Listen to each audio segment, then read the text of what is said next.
Fala pessoal, tudo bem? Estamos aqui para mais um vídeo da série Hipnose Muito Além do Mito e hoje com um tema que é muito recorrente entre pessoas que praticam hipnose e psicanalistas. Essa questão de hipnose funciona ou não funciona? Por que que Freud abandonou a hipnose? Se ela é tão boa, né? Por que que Freud teria abandonado? E hoje a gente vai comentar, hoje vou comentar a respeito desse vídeo feito pelo Christian Dunker, que é um psicanalista bem conhecido aqui no Brasil e fazem uma pergunta para ele. Acredito que ele tem esse quadro falando nisso, né, com o Christian Dunker, e fazem essa pergunta em relação à hipnose, e ele vai responder do ponto de vista dele como psicanalista, e eu vou comentar a respeito das opiniões dele e das informações que ele traz nesse vídeo.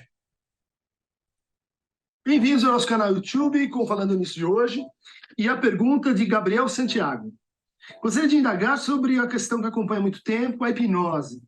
Como terapia sugestiva ainda é objeto de estudo e prática atualmente, a despeito da maior parte das correntes terapêuticas estarem em consenso ao verem-na como uma técnica rudimentar de indução. Eu já vi que é uma pergunta completamente enviesada e com uma pessoa que não tem a menor noção do que é hipnose. Falar que que hipnose é uma técnica rudimentar de indução, nossa, isso é papo de que, infelizmente, aquelas pessoas que ainda existem muitas na academia que não sabem o que que é hipnose de fato e ficam falando besteira por aí porque ouviram algum professor falar. E dá para perceber que a pergunta dessa pessoa já é totalmente enviesada para ver se o Christian Dunker também desce o pau em cima da hipnose e fala que hipnose não serve para nada, que Freud abandonou. E já dá para entender o tom da pergunta só por essas frases iniciais que o Christian está lendo por aqui. O paciente no processo é eclipsado pela autoridade do terapeuta, que assume a posição de mando e desmando com o objetivo de coagir e subverter. Olha isso, o psicoterapeuta se aproveita dessa posição para mando e desmando. Eu não sei onde essa pessoa que fez essa pergunta aprendeu alguma coisa sobre hipnose ou quem comentou sobre hipnose com ela, porque está completamente equivocado. Sintomas, exercendo uma intervenção mecânica que muito se assemelha às abordagens das terapias cognitivo-comportamentais. Vista como escape mais pragmático a certos mal-estares, a hipnose não abre muito espaço para a elaboração de uma narrativa do próprio sujeito. Não há lá muito protagonismo, já que o próprio processo visa muito o ato, fazer. Não há muito protagonismo, sendo que é fundamental que a pessoa faça parte do processo durante o estado hipnótico. Assim, cada vez que a pergunta, ele vai lendo mais a respeito da pergunta, só demonstra que a pessoa que fez a pergunta não sabe nada. É simplesmente isso. O paciente a todo momento submetido ao que quer o terapeuta. Proposta tentadora que promete uma cura mais rápida e que respeita a demanda por melhora urgente no horizonte neoliberal, diz a propaganda. Afinal, hipnose ou psicanálise? É uma pergunta que passa por muitos assuntos, né? E começa com um tema de fato presente na origem da psicanálise. A psicanálise ela começa com um fracasso, com o fracasso reconhecido pelo próprio Freud, com a técnica da hipnose, motivado Bom, ele falando aqui que começa o início da psicanálise começa com o fracasso do próprio Freud na utilização da hipnose.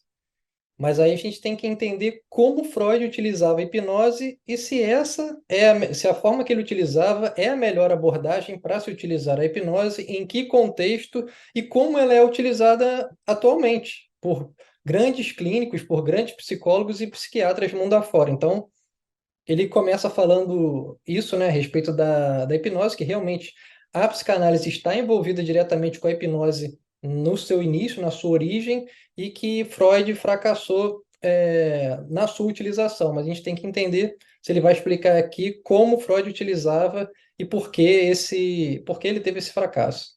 diferentes causas, né? Primeiro, o Freud via que o hipnotismo ele gerava uma cura, ele era capaz de produzir, a partir de ordens diretas, a suspensão de sintomas. Então, por exemplo, um caso de cura pela hipnose, descrito nas obras completas do Freud, em que uma mãe não consegue amamentar seu filho, e ela quer amamentar o filho e não consegue. Então, Freud vai lá, hipnotiza, e ela rapidamente começa a amamentação. Daí ela tem um segundo filho, e o mesmo problema volta. O Freud vai, hipnotiza uma vez e não dá certo. Ele tem que hipnotizar uma segunda. E uma terceira. E daí ela finalmente consegue voltar a amamentar seu filho. Na terceira gravidez a coisa não funciona mais. Então o que a gente vê aí é que a hipnose ela vai decrescendo o seu poder terapêutico. Bom, isso aqui, o Freud, é uma constatação que o Christian está falando do Freud, mas infelizmente Freud está equivocado, porque se a conclusão que ele chega é que quanto mais você utiliza a hipnose, menos efeito faz, é o contrário do que as pesquisas mostram ao redor do mundo, porque quanto mais uma pessoa utiliza esse estado hipnótico, mais fácil ela alcançar esse estado. Inclusive, tem nome para isso, que se chama homoação e heteroação. A homoação é quando mais a pessoa no estado hipnótico utiliza esse estado para conquistar algum objetivo ou responder alguma sugestão, mais fácil isso se torna. Isso já foi averiguado por pesquisadores americanos no século passado. Então, é o contrário, né, do que o Freud chegou a essa constatação de que quanto mais você usa, menos efeito faz, é o contrário. Quanto mais você utiliza, mais fácil de você conseguir os mesmos benefícios para aquele tipo de sugestão que foi dada no seu processo terapêutico. Hipnose depende, entendeu, do Freud, da autoridade daquilo.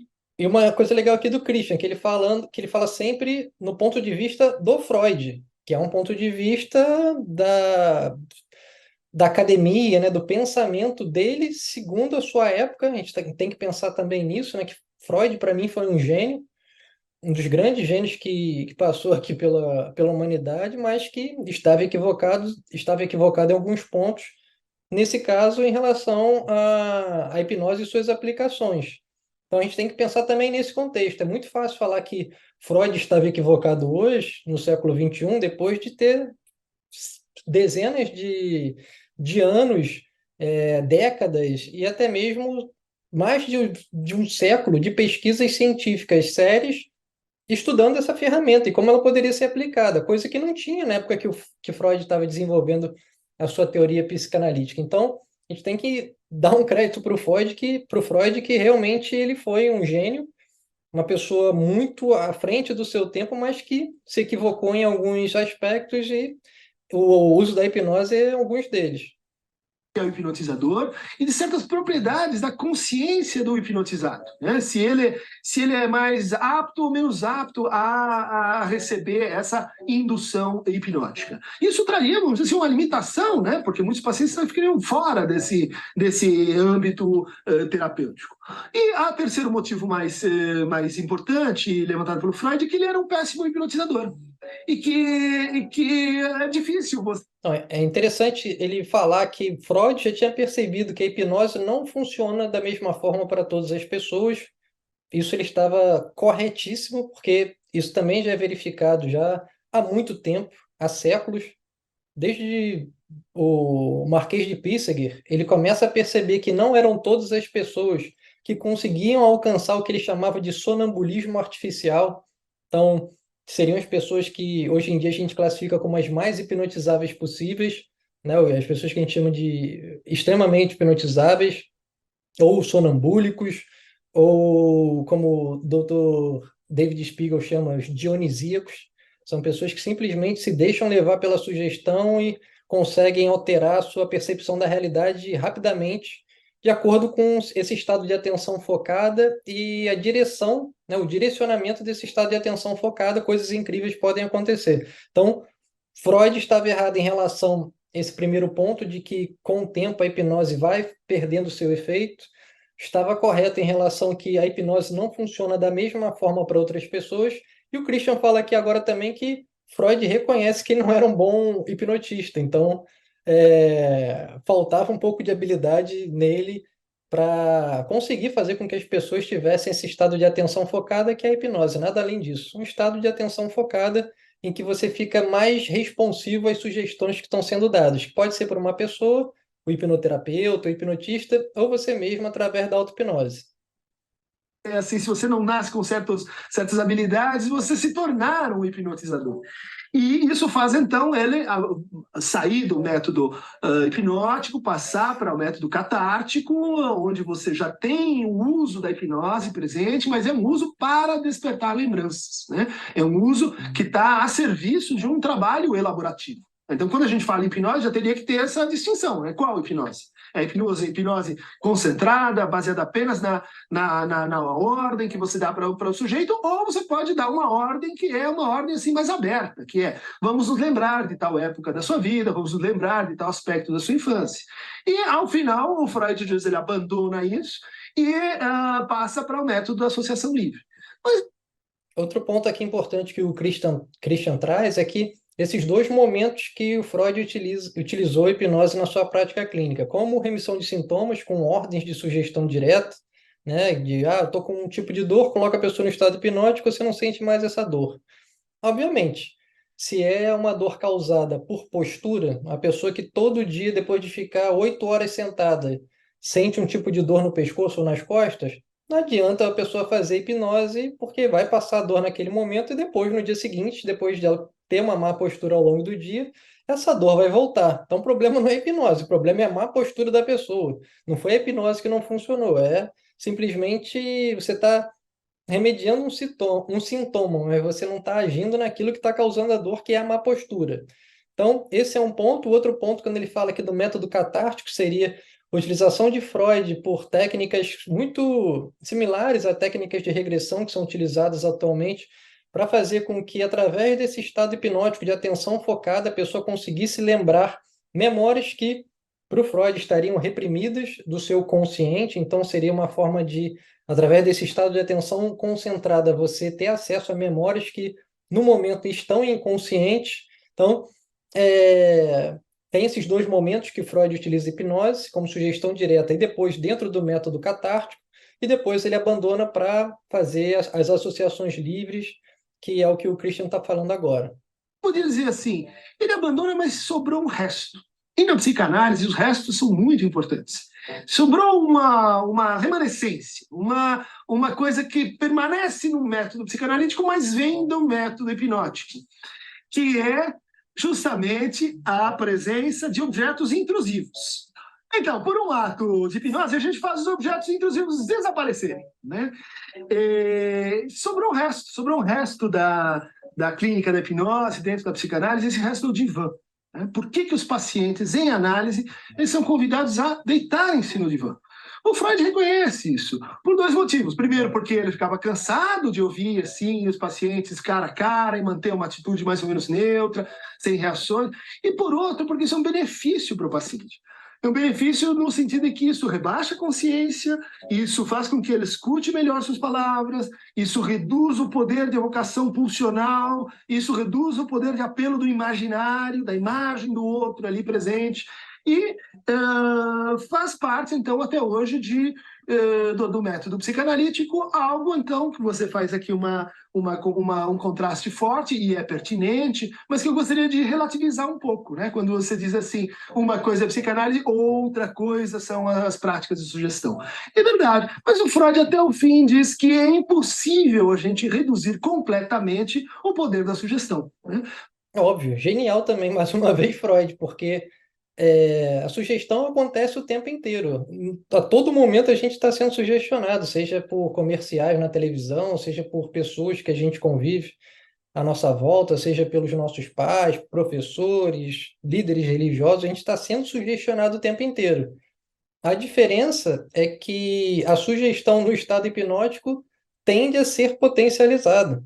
Então, essa é a grande diferença, mas o Freud, mais uma vez, é genial em perceber isso, que ainda que ele fique, né, não de frente para o paciente agora, quando ele fica deitado no divã, para o Freud conseguir depois utilizar esse método de associações livres, a partir do momento que ele abre a boca para dizer alguma coisa, ele também tem essa figura de autoridade para o seu paciente, ele está sugestionando ele de certa forma. Então, é perfeita essa percepção do Freud em relação a ser impossível você não sugestionar o seu paciente em algum momento. poder da sugestão ele é equivalente e simétrico ao poder da autoridade, o poder que vem da relação, o Perfeito. poder que se constrói naquele percurso, né? Então não é tão simples assim a gente dizer por decreto que não vai ter sugestão, de que a sugestão não acontece, porque esse é um enigma que fica até para o próprio Freud. No seu texto de maturidade, Psicologia das Massas e Análise do Eu, ele se pergunta: eu deixei a hipnose para lá, mas eu nunca consegui explicar realmente como ela funciona. Pausando aqui, porque você vendo aqui o Christian Dunker, que é um psicanalista famoso, renomado, falando que Freud realmente, no fim da vida, ele não sabia utilizar a hipnose da forma correta. Então, e dou total crédito para o Freud, mais uma vez falando para mim, ele é um grande gênio da humanidade, mas que ele não tinha os recursos necessários para se aprofundar nessa ferramenta. Então, o que ele tinha em mãos eram esses recursos de ir testando. Então, ele foi aprender hipnose com Charcot, em Salpêtrière, em Paris. Depois, ele foi estudar com Bernheim, com Libot e Nancy. Então, ele foi absorvendo conhecimentos daquele momento que ele estava vivendo com profissionais franceses e tentando utilizar uma nova abordagem que fosse mais eficaz e mais útil para os seus pacientes. Então, assim, não sou anti-Freud, pelo contrário, tenho uma extrema admiração pelo Freud, pela percepção que ele tinha da mente humana, do poder do inconsciente, né, de que muitas coisas que acontecem em nós, nos seres humanos, não passam pela nossa consciência, de muitas coisas, muitas memórias realmente ficarem reprimidas, a gente não ter acesso a elas.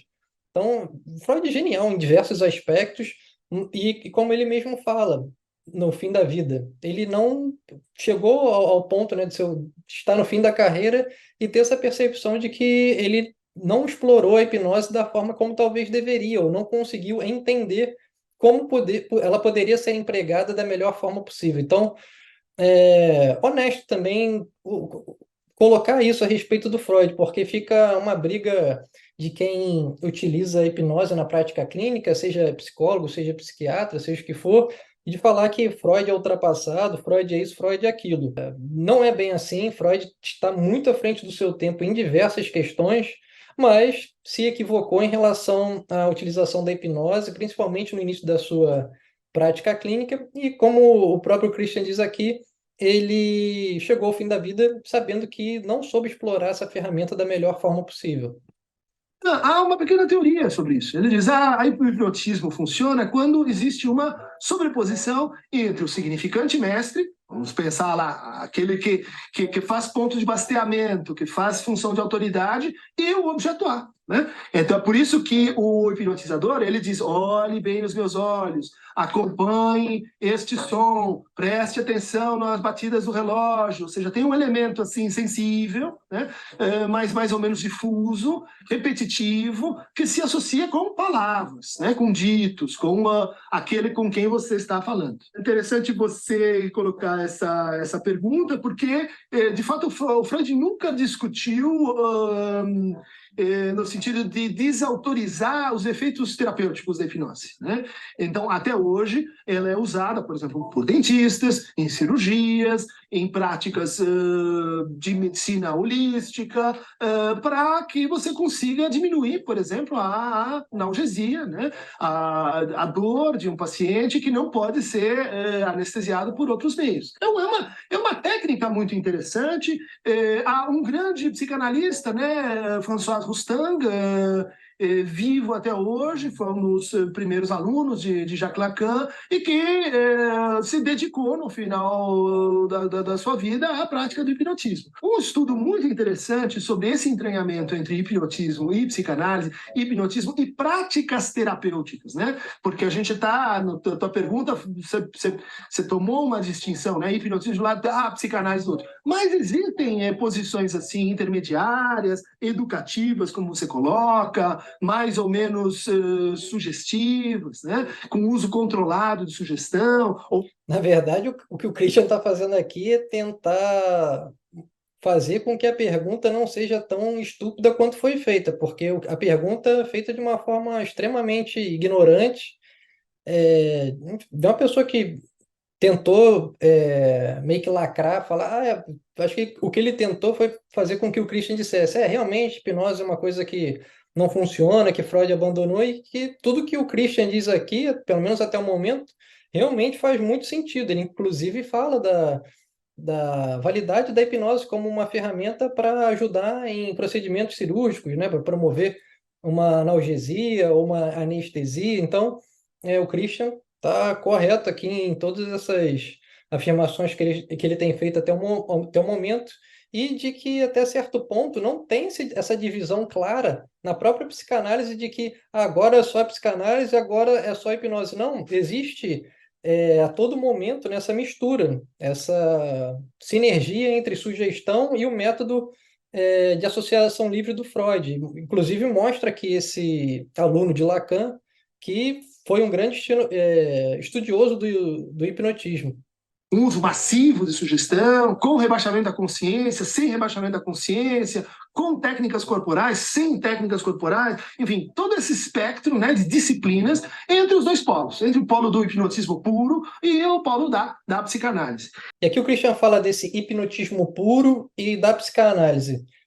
Como a hipnose é um estado de atenção focada que pode ser utilizada dentro do contexto psicológico ou médico, me referindo aqui a procedimentos cirúrgicos, alguma coisa nesse sentido, para promover alguma analgesia, alguma anestesia, acho que não existe nada que envolva um hipnotismo puro, né? O que seria esse hipnotismo puro também, ou psicanálise pura? Acho que isso é impossível, porque a hipnose em si, inclusive, não é uma terapia, é só um estado de atenção focada.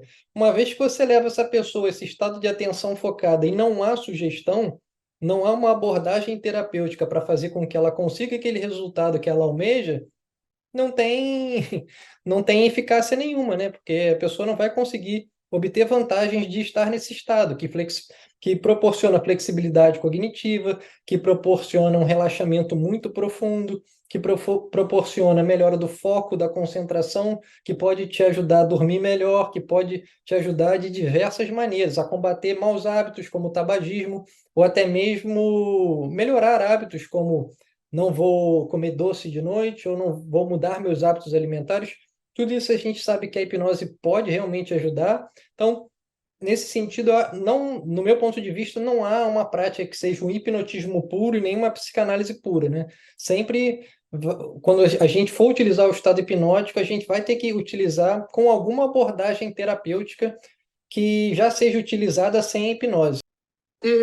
Um autor que fez um estudo sobre esse treinamento, né, dois autores, são o Leon Chertok e Isabelle Stengers. Isabelle Stengers é uma grande epistemóloga, teórica da ciência, né, que escreveu O Coração e a Razão, a Hipnose, de Lavoisier a Lacan, justamente reconstruindo que os primeiros passos da psicanálise ligados a Anton Mesmer, esse grande hipnotizador, que foi investigado pela Real Academia Francesa de Ciências, foi investigado pelo Lavoisier, pelo Jussier, pelo Benjamin Franklin, por cientistas, vamos dizer assim, indubitáveis, e que chegaram a uma conclusão de que a teoria que ele tinha, a teoria do magnetismo animal, né, da influência, né, por uma espécie de energia de um corpo a outro, ele não era pertinente. Mas, ao mesmo tempo, todos eles reconheceram a eficácia do método terapêutico, né?